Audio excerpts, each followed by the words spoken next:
വാർത്തയിലേക്ക് പോവുകയാണ്. തുറവൂർ അരൂർ പാതയിൽ വീണ്ടും KSRTC ബസ് റോഡിലെ കുഴിയിൽ വീണു. പത്തനംതിട്ട കോഴിക്കോട് സൂപ്പർ ഫാസ്റ്റ് ബസ്സാണ് അരൂർ പെട്രോൾ പമ്പിന് സമീപത്തെ കുഴിയിൽ വീണത്. ബസ് ഉയർത്താൻ കഴിയാതെ വന്നതോടെ യാത്രക്കാരെ മറ്റൊരു ബസ്സിൽ കയറ്റിവിട്ടു.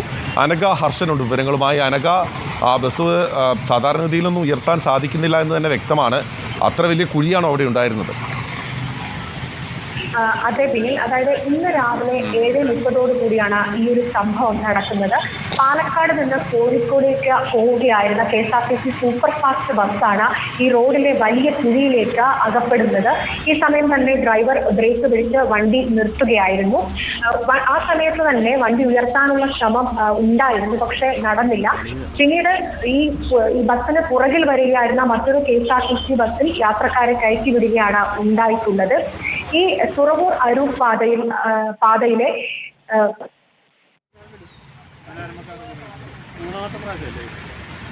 അരൂർ തുറവൂർ പാതയിൽ വീണ്ടും KSRTC ബസ് റോഡിലെ കുഴിയിൽ വീണിരിക്കുകയാണ്. പത്തനംതിട്ട കോഴിക്കോട് സൂപ്പർ ഫാസ്റ്റ് ബസ്സാണ് അരൂർ പെട്രോൾ പമ്പിന് സമീപത്തെ കുഴിയിൽ വീണിട്ടുള്ളത്. ബസ് ഉയർത്താൻ കഴിയാതെ വന്നതോടെ യാത്രക്കാരെ മറ്റൊരു ബസ്സിൽ കയറ്റി വിടുകയാണ്. തത്സമയ ദൃശ്യങ്ങളാണ് കണ്ടുകൊണ്ടിരിക്കുന്നത്. അനഘ, തുടരാം, പറയൂ.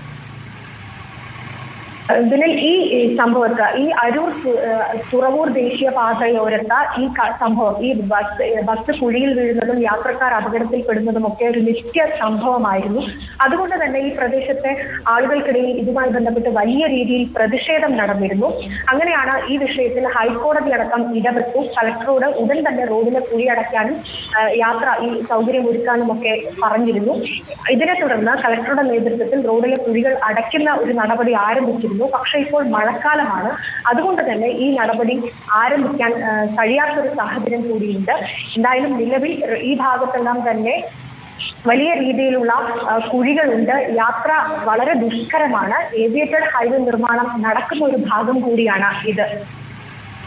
അനഘ ഹർഷനാണ് വിശദാംശങ്ങൾ നൽകിയത്. എന്തായാലും ബസ് ഉയർത്താനുള്ള ശ്രമം നടന്നുകൊണ്ടിരിക്കുകയാണ്. പ്രധാനപ്പെട്ട കാര്യം, ആ ദൃശ്യം കാണുമ്പോൾ പ്രേക്ഷകർക്ക് ഉൾപ്പെടെ മനസ്സിൽ തോന്നുന്ന ഒരു ചോദ്യം, KSRTC ബസ് ആ വിധത്തിൽ മോഹൻലാലിനെ പോലെ 90 ഡിഗ്രി കുഴിയിൽ വീണിരിക്കുകയാണ്.